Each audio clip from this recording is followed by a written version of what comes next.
नमस्कार। यति बेला हामी नेपालका सोसाइटी पाल्पा शाखाले सञ्चालन गरेको रक्त सञ्चार सेवा केन्द्रमा छौँ। अहिले पाल्पा जिल्लामा रक्त सञ्चार सेवा केन्द्रको अवस्था, बिरामीले रगत कसरी उपलब्ध पाएको छन् र त्यस पछाडि कसरी व्यवस्थापन गरेको छ भन्ने विषयमा चाहिँ हामी रक्त सञ्चार सेवा केन्द्रमा कार्यरत ल्याब टेक्निसियन समीक्षा पचबाइयासँग हामी कुरा गर्दैछौँ। नमस्कार। अहिले हामी ट्याक्कै तपाईँको यो नेपालको सोसाइटी पाल्पा शाखाले सञ्चालन गरेको ब्लड ब्याङ्कमा छौँ। अहिले ब्लडको अवस्था भन्नुहोस् त कसरी चलिरहेछ? यस्तो छ, अहिले चाहिँ हाम्रो ब्लडको अवस्था चाहिँ अलि नाजुक नै छ, अलि अभाव नै छ अहिले चाहिँ। भनेको किन अभाव भयो? बिरामीहरू चाहिँ एकदमै धेरै, दिने मान्छे त्यसमाथि थोरैमा नै अझ छनौट गर्नुपर्ने अझ हामीले। त्यसपछि त्यो कुकुरले दिन मिल्छ, कुकुर दिन मिल्दैन भन्ने त छाड्दै त्यो रोग लागेको जस्तै हामीले अहिले सुगरको लेख्दैन। धेरै जसो अहिले चाहिँ मानिसहरूमा चाहिँ विभिन्न रोगको कारणले चाहिँ हामीले रिजेक्ट गरिरहेको छौँ। जस्तै कसैको सर्जरी हुन्छ, कसैलाई चाहिँ कुनै मेडिसिन रेगुलर खाइराख्नु भएको छ, त्यस्तो कुरामा चाहिँ रिजेक्ट गरिदिन्छ। अनि त्यही कहिले कसो त्यही खान पुग्छ नि, त्यही भएर चाहिँ हाम्रो चाहिँ ब्लडको चाहिँ एकदमै सर्टेज छ।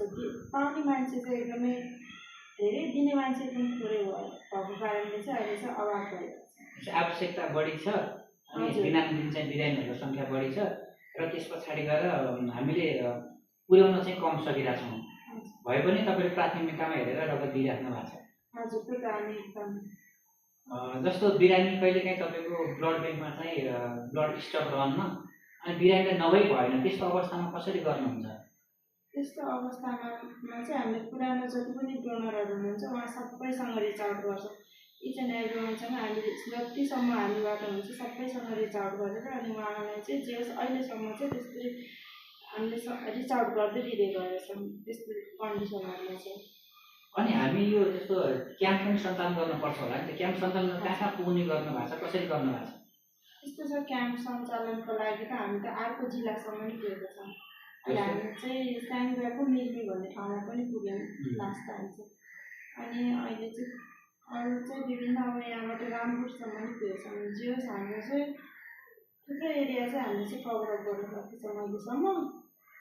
तर जति कभरअप गर्न सकेछौँ त्योभन्दा धेरै चाहिँ माग नै अझै धेरै छ। जस्तो अघि तपाईँले भन्नुभयो के अरे 29वटा भन्दा बढी चाहिँ हाम्रो क्याम्प चलिरहेछ भन्नुभयो होइन? यत्रो क्याम्प चलाउँदाखेरि अझै रगत पुर्याउन सकेको छैन। 1 वर्षभित्रमा 29वटा भन्दा बढी क्याम्पबाट ल्याउँदा पनि पुर्याउन सकेको छैन। अनि यो त भयो हामीले उहाँको समस्याको कुरा भयो। अनि हाम्रो जस्तो हाम्रो शरीरबाट रगत निकालिसके पछाडि कति दिनसम्म राख्न मिल्छ? या त स्टोरहरू गर्नुहुँदैछ होइन, फ्रिज रहेछ, फ्रिजमै राख्नुहुन्छ, रेफ्रिजरेटर भन्छ सायद होइन, कति दिनसम्म राख्ने गर्नुहुन्छ? मान्छेको चाहिँ निकालिसकेपछि चाहिँ हामीले चाहिँ ब्याग हेरी हुन्छ के अरे, अहिले चाहिँ हामीले सिपिटी भन्ने ब्यागमा राख्छौँ। त्यसमा चाहिँ 35 दिनसम्मको म्याद हुन्छ, 35 दिनसम्म राख्ने गर्छौँ। तर 35 दिन हुन नपाउँदै लगभग हजुरको 15-20 दिन हुन नपाउँदै त्यो ब्लडहरू जति चाहिँ सबै सकिसक्छ। पेसेन्टहरू जतिलाई पनि रिजल्भ भइसक्छ। अनि पैसा पनि लिनुहुन्छ अरे नि त, कति लिनुहुन्छ? यस्तो रगतको चाहिँ पैसा हामी चाहिँ लिँदैनौँ। त्यो रगतको जसले पैसा लिनुहुन्छ यस्तो भन्नुहुन्छ त्यो चाहिँ एकदमै गलत हो। हामीले रगतको पैसा कुनै पनि देशमा जाने, कुनै पनि ठाउँमा जाने ब्लडको पैसा लिनै मिल्दैन। त्यो ब्लडको चाहिँ लाग्ने खर्च, जस्तै त्यो ब्लडमा चाहिँ त्यो ब्यागको खर्च लाग्छ, त्यसपछि ब्लड कतिको सेफ छ कि छैन त्यो जाँच्नु पऱ्यो, त्यसपछि ब्लडको चाहिँ अन्य त्यो रोगहरू पनि जाँच्न पऱ्यो, त्यसको शुल्क लाग्ने हो। ब्लडको पैसा चाहिँ लाग्ने जस्तै हामीले चाहिँ सेरोलोजीहरू गर्छौँ, त्यसमा चाहिँ हाम्रो HIV पर्छ, अनि त्यसपछि हेपाटाइटिस B पर्छ, हेपाटाइटिस C, त्यस्तै गरेर चाहिँ सिफिलिस भन्ने रोग चाहिँ यति 4वटा कुरा चाहिँ मुख्य गरी जाँचिन्छ। अनि विशेष गरी गर्मी महिनामा चाहिँ कहिले कसै हामी मलेरिया नै जान्छौँ। भनेको जाँचेको शुल्क हो। हामीले कति लिन्छौँ ठ्याक्कै यहाँबाट चाहिँ हामीले एकदम न्यूनतम 1050 लिन्छौँ। अनि 1050 त्यो शुल्क तिरेर अनि बिरामी चाहिँ रगत लान आउनुहुन्छ। भनेपछि अब यसलाई कसरी अझै सहज बनाउने सोच बनाउनु भएको छ? अब यसलाई अब सहज त अब हामी सबै डोनरहरूलाई चाहिँ रिक्वेस्ट गर्छौँ आगामी दिनहरूमा पनि अनि सबै जति पनि पाल्पामा चाहिँ जति पनि क्लबहरू हुनुहुन्छ अर्गनाइजेसनहरू हुनुहुन्छ स्कुल साथसाथै अनि अरू अन्य विभिन्न सङ्घ संस्थाहरू चाहिँ उहाँहरूको एनिभर्सरीमा चाहिँ यस्तो राखिदिनु अनि अरू प्रोग्रामहरूमा पनि यस्तो राखिदिनु प्रोग्राम राखिदिनु भयो भने चाहिँ एकदमै धेरै सहज हुन्छ हामीलाई। हस् हजुरलाई धन्यवाद। हामी यति बेला चाहिँ रक्त सञ्चार सेवा केन्द्र पाल्पामा रहेको यो रेड क्रसले सञ्चालन गरेको रक्त सञ्चार सेवा केन्द्रको ल्याब टेक्निसियन समीक्षा पचौभाइसँग कुरा गऱ्यौँ।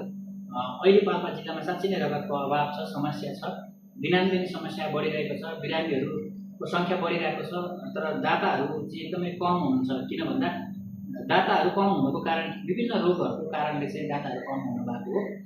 अब हामीले अझै अब हाम्रो यो रक्त सञ्चार सेवा केन्द्रको योजना उहाँले भनेको जस्तो थुप्रै क्लबहरूमा जाने, विद्यालयहरूमा जाने, महिला समूहहरूमा जाने र विभिन्न ठाउँमा गएर अवेरनेसको पाठ चलाउने अनि त्यस पछाडि रक्त सञ्चार सेवा केन्द्र अझै प्रभावकारी बनाउने उहाँहरूको योजना रहेको छ। त्यो योजनामा हामी सबैले साथ दिनुपर्छ। एनिभर्सरी मनाउँदा, जन्मदिन मनाउँदा पनि रगत दिएर मनायौँ भने जसले हामी सक्छौँ गरेर मनायौँ भने ठुलो पुण्यको काम गर्नु पर्दैन। हामीले रगत दिएर जीवन बचाउने कार्य भन्दा ठुलो पुण्य हुँदैन। सबैलाई रक्तदान गर्नको लागि सहयोगको अपिल गर्दै आजको यो एपिसोडबाट बिदा हुन्छ। एपिसोड